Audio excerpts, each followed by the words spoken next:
know someone, maybe a family member, a relative, a friend, who's been affected by youth violence. Would you raise your hand, please? That's all? Okay.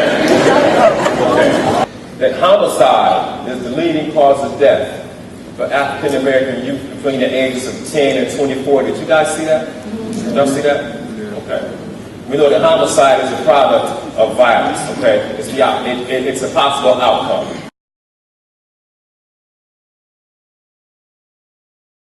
I'm familiar with WorldStar. I see that kind of content on there. The thing that always amazes me about those videos, though, is that somebody is getting beat up very badly. And there are people holding cameras going, WorldStar, but they don't help the person that's getting beat down.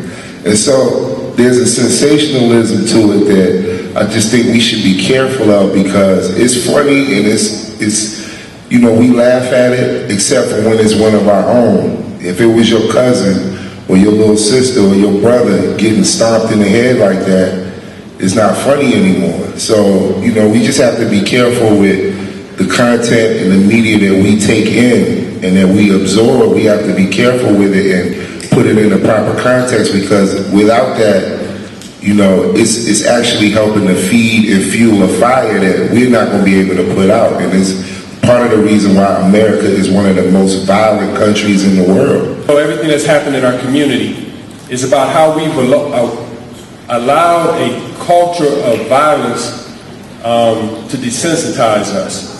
By that I mean through our music, through our movies, through the video games that young people play, and it's become acceptable. And from the community standpoint, one thing we're trying to do is change that to where we don't look at that as being acceptable. Kind of really sad. I have an 11-year-old daughter, and you know, when I saw the young girl push the other girl into a fight, and I know how quickly that can happen. I think the second thing that made me most sad, I think, was what Councilman Neal said when we started to laugh at it. You know, how desensitized we become to violence. You try to laugh to keep from crying. But the part of that problem is that deep down inside there is pain and there are issues and there are challenges and problems that we really need to deal with and address. And the reason why we laugh at stuff is to keep from having to deal with that pain and that reality. That's in all of our families, that's in all of our communities, that's everywhere. But the issue is when you have it facing you as young people, and we've all faced it at some point, it can escalate very quickly to the point to where what may seem funny if you watch it, or what may seem small, could get out of hand before you know it. And your life can either be gone or affected in seconds. And so we have to really stop and think today, because what the media does, the media makes money off of our challenges and our humanity and our issues. I believe that the Trayvon Martin incident is another example of how the media controls what's in our best interest. Recognizing that we have individuals who are shot blocks away from our school, and we don't rally against it. But we have an individual who across the country was shot, and we're all in the media campaign.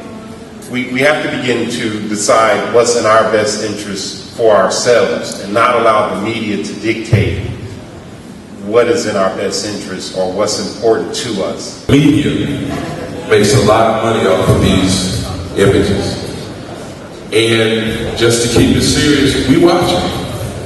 I mean, how many people in here watch Love, Hip Hop Atlanta, and all other types of things? I mean, be honest with yourself.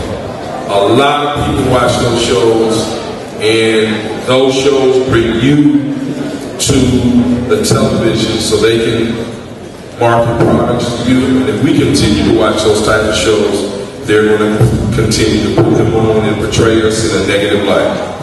People who went down south to go see about Trayvon Martin when there was just somebody who died in the street two days ago on the next street over. I didn't really understand that. the goal of showing this on a steady diet, and the goal of us, from the radio to TV to movies, the reason why it's such a constant stream is the goal, I believe, is to limit your self-value, is to limit your self-worth and your self-image. You don't look at yourself as being husbands and fathers and wives. You look at yourself as being baby daddies and baby moms. And I'm not saying you, I'm just saying in general, this is some of the limits that we